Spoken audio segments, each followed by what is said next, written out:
Bienvenidos a la decimosexta clase del curso introductorio de cálculo diferencial. Este curso tiene un enfoque intuitivo que enfatiza en la importancia y utilidad del cálculo para estudiantes universitarios de ciencias o de ingenierías. No olviden darle like al video y de suscribirse al canal pulsando el logo en la esquina inferior derecha. En esta clase aprenderemos a derivar las funciones trigonométricas seno y coseno, que serán las primeras no algebraicas del curso. Las funciones trigonométricas pertenecen al conjunto de funciones trascendentales o trascendentes. Otras funciones típicas trascendentes son las logarítmicas y las exponenciales, las cuales estudiaremos posteriormente. Muchos fenómenos de la naturaleza son más o menos periódicos u ondulatorios, como las ondas de agua que se forman cuando una gota cae sobre la superficie del agua tranquila de un estanque, o como las olas del mar. El sonido es también un fenómeno ondulatorio. Los terremotos son movimientos oscilatorios de la Tierra. La luz es una onda electromagnética que viaja a 300.000 kilómetros por segundo aproximadamente. La señal que envía o recibe un teléfono celular es también una onda electromagnética. La corriente eléctrica que llega a nuestras casas es un flujo de electrones que oscila en ciclos regulares. El ritmo cardíaco es un fenómeno periódico. Las funciones senoidales, como la función seno, se utilizan para desarrollar las teorías de los fenómenos periódicos.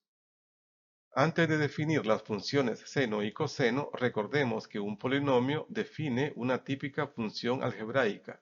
Tomemos como ejemplo esta función cúbica. En la clase 2 vimos que una función se define como un conjunto de pares ordenados en el que no existen dos pares ordenados distintos con el mismo primer elemento. En la siguiente tabla calculamos algunos pares ordenados de la función polinomial.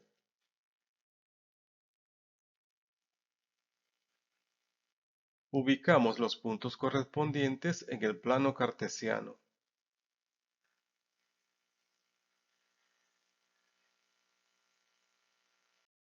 Ahora trazamos una curva sin picos por estos puntos.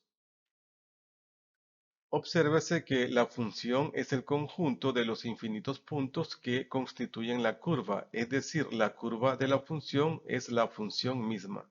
Vamos a utilizar la misma lógica como apoyo para definir las funciones seno y coseno, es decir, vamos a generar sus pares ordenados. Esto lo vamos a realizar apoyándonos en la circunferencia trigonométrica. Se trata de una circunferencia centrada en el origen del plano cartesiano con un radio giratorio de longitud 1. Cuando el radio está en su posición inicial, es decir, yace sobre el eje X positivo sin haber hecho ningún giro, entonces el ángulo subtendido es 0. Si el radio barre un ángulo en sentido antihorario, el ángulo barrido es positivo. Por el contrario, si el radio barre un ángulo en sentido horario, el ángulo barrido es negativo. Si a partir de su posición inicial el radio gira un ángulo alfa, se define la coordenada x del punto extremo P del radio como el coseno de alfa, y la coordenada y se define como el seno de alfa. Para ángulos agudos podemos trazar un triángulo rectángulo para recordar la definición que dice que el coseno de alfa es el cateto adyacente sobre la hipotenusa y que el seno de alfa es el cateto opuesto sobre la hipotenusa. Como la hipotenusa es el radio que es igual a 1, el coseno coincide con el cateto adyacente y el seno con el cateto opuesto. Veamos algunos ejemplos. Si el radio gira 30 grados o lo que es lo mismo pi sobre 6 radianes, las coordenadas del punto P son 0.87 para la abscisa aproximadamente y 0.5 para la ordenada exactamente. Esto significa que el coseno de pi sobre 6 es 0.87 aproximadamente y el seno de pi sobre 6 es 0.5 exactamente.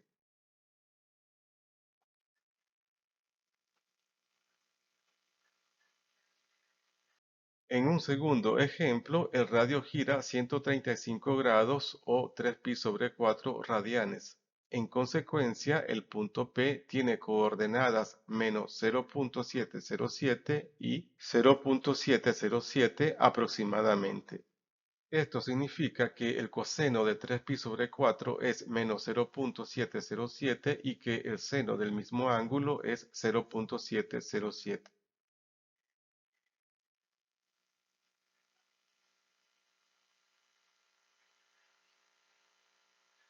Ahora trazamos de nuevo un sistema de coordenadas, pero esta vez rotulamos valores angulares en el eje X. Se muestran radianes y los correspondientes valores en grados sexagesimales. Trazamos de nuevo la circunferencia trigonométrica, la cual utilizaremos para generar la gráfica de la función seno. Cuando el radio está en su posición inicial, el ángulo es 0 y las coordenadas del punto extremo P son 1 y 0. Obsérvese que estamos utilizando la literal X para representar la variable angular. Conviene así porque para la escala del eje X estamos utilizando valores angulares.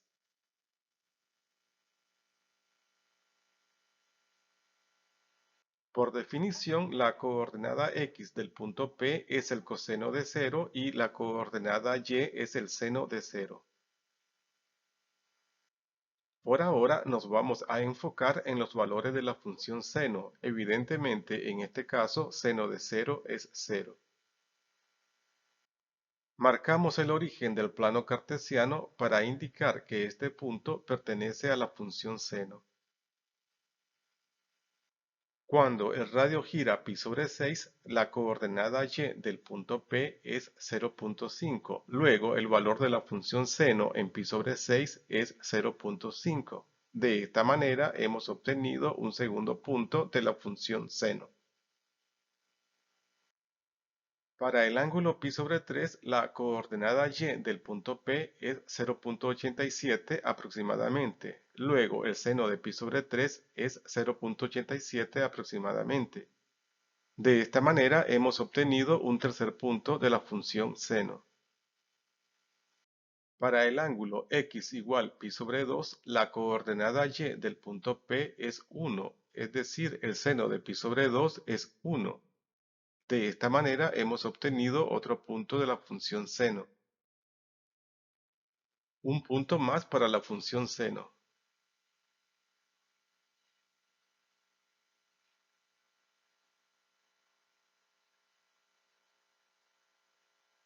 Podemos continuar de esta manera indefinidamente, pero por ahora vamos a llegar hasta un ángulo de 2π radianes o 360 grados.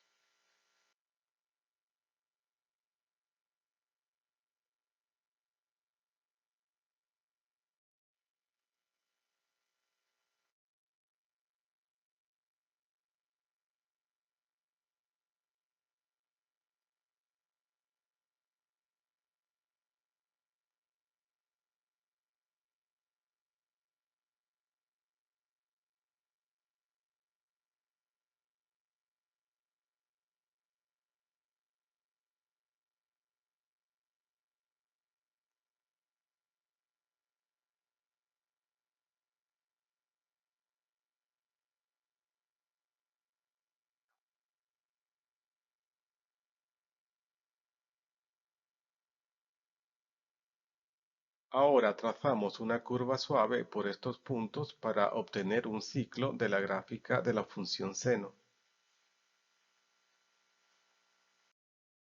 Con un giro antihorario y continuo del radio, la función seno se extiende repitiendo ciclos hacia el infinito en la dirección positiva del eje X. De la misma manera, pero con un giro en sentido horario del radio, la función seno se extiende hacia menos infinito en la dirección negativa del eje X. Tenemos pues una típica representación gráfica de la función seno.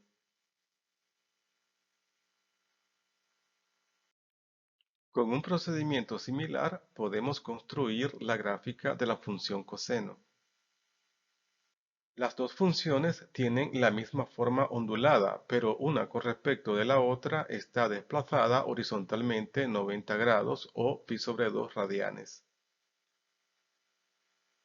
Para las dos funciones, el dominio es el conjunto de los números reales y el recorrido es el intervalo cerrado de -1 a 1. Esto significa que estas funciones no pueden tener un valor mayor que 1 ni menor que -1.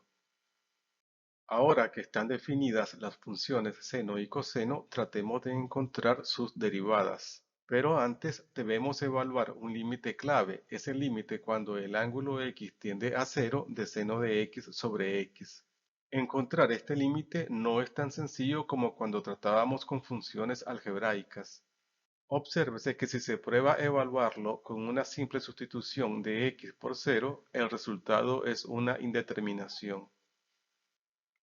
Podemos estimar el límite mediante una calculadora asignándole a la variable x del ángulo valores positivos en radianes cada vez más cercanos a 0.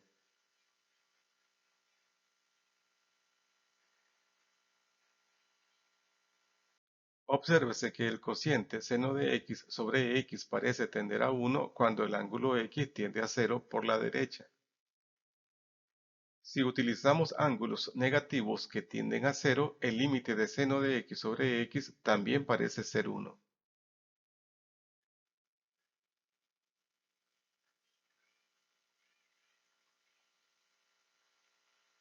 Ahora utilizaremos la geometría para hacer una demostración informal, pero que de manera rápida facilita la comprensión de la evaluación de este límite. Consideremos nuevamente la circunferencia trigonométrica con el radio haciendo cualquier ángulo agudo, por ejemplo, uno de 60 grados o pi sobre 3 radianes. Recuérdese que la longitud del arco AP es numéricamente igual al ángulo X en radianes. Esto es una particularidad de la circunferencia trigonométrica. En el triángulo POB, el lado adyacente al ángulo X corresponde al coseno de X y el lado opuesto corresponde al seno de X. Es importante observar que el seno de x es menor que la longitud de arco x, es decir, el seno de x es menor que su ángulo x. Reducimos el ángulo a la mitad, es decir, a 30 grados o pi sobre 6 radianes. Tanto el ángulo x como el seno de x se han reducido, pero es importante percatarse de que la diferencia en sus tamaños es menor que con el ángulo anterior.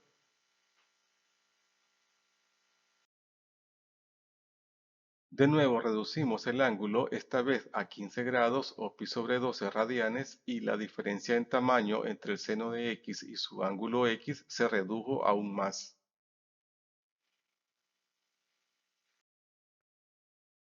Este proceso de reducir el ángulo a la mitad lo podemos continuar indefinidamente, de tal manera que la diferencia en tamaño entre el seno de x y su ángulo tienda a cero.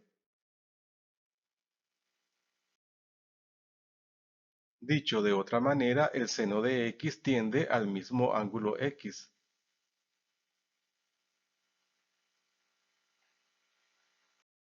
Entonces podemos decir que cuando x tiende a 0 por la derecha, el seno de x tiende a x y por lo tanto el cociente seno de x sobre x tiende a 1.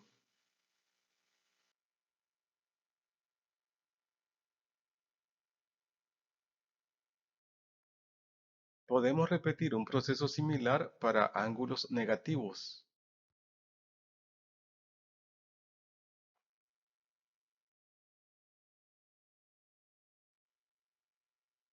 Así pues, podemos afirmar que cuando el ángulo x tiende a 0 con valores negativos, el seno de x tiende a su ángulo x y el cociente de seno de x sobre x tiende a 1. Podemos entonces concluir que como el límite tanto por la derecha como por la izquierda es 1, el límite buscado es efectivamente 1.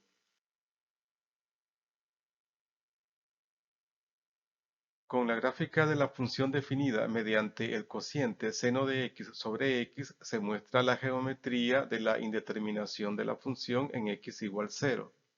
La función está definida en todo número real exceptuando el x igual 0. Este es un segundo límite que se necesita para encontrar las derivadas de las funciones seno y coseno. Obsérvese que no es un límite obvio, es decir, la simple sustitución de x por 0 no evalúa el límite, sino que produce una indeterminación. Para evaluar este límite vamos a necesitar multiplicar el numerador por la expresión coseno de x más 1 para conseguir una diferencia de cuadrados en el numerador. Y para no alterar la expresión original multiplicamos el denominador por la misma expresión. Cambiamos los signos de los dos términos de la diferencia de cuadrados y para compensar utilizamos paréntesis multiplicados por menos 1. Aplicamos la propiedad de los límites vista en la clase 7 que dice que el límite de una constante por una función es la constante por el límite de la función. Ahora podemos utilizar una identidad trigonométrica para sustituir la expresión 1 menos coseno cuadrado de x por el seno cuadrado de x.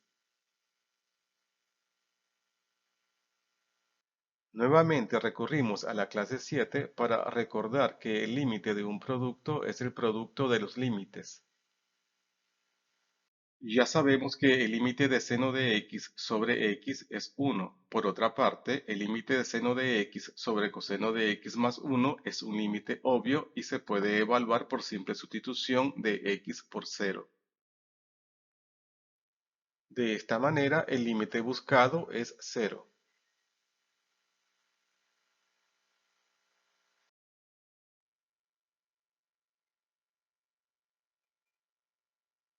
Con la gráfica de la función definida mediante el cociente coseno de x menos 1 sobre x, se muestra la geometría de la indeterminación de la función en x igual 0. La función está definida en todo número real exceptuando el x igual 0. Muy bien, tenemos todo lo necesario para aplicar la definición de la derivada a las funciones seno y coseno, sea la función f de x igual a seno de x. Escribimos la definición de la derivada y sustituimos f de x más h y f de x. Recordamos la identidad del seno de la suma de dos ángulos para sustituir el seno de x más h.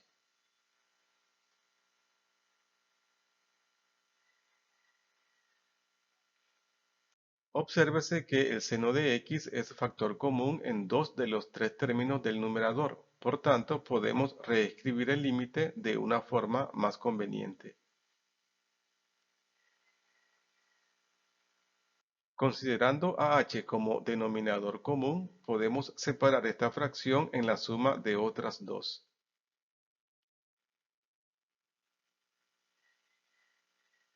En la clase 7 aprendimos que el límite de una suma es la suma de los límites. En estos límites la variable es h, por tanto el seno de x y el coseno de x pueden ser considerados como constantes y ser puestos como coeficientes de los respectivos límites. Aquí es donde aprovechamos los límites previamente evaluados.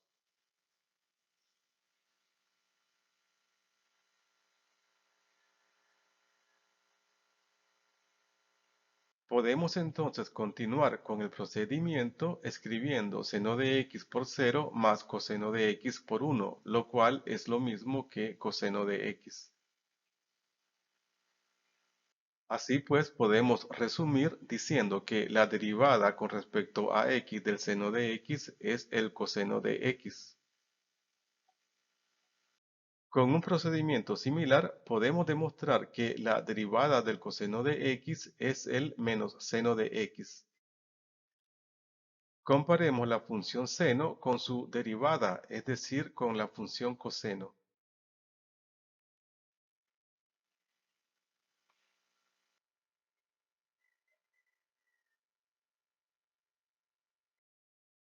Trazamos rectas tangentes en algunos puntos de la función seno.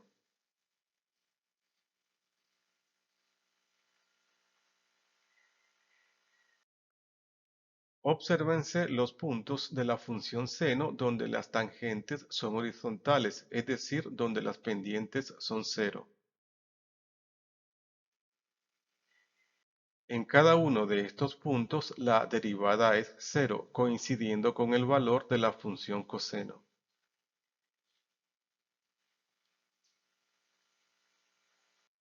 Ahora ubiquemos los puntos de la función seno donde las pendientes valen 1.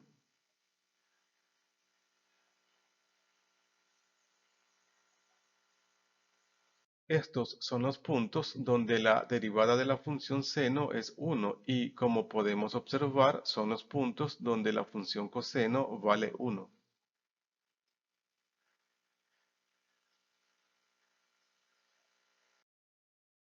Por último, podemos observar que donde la derivada vale -1, el valor del coseno también es -1.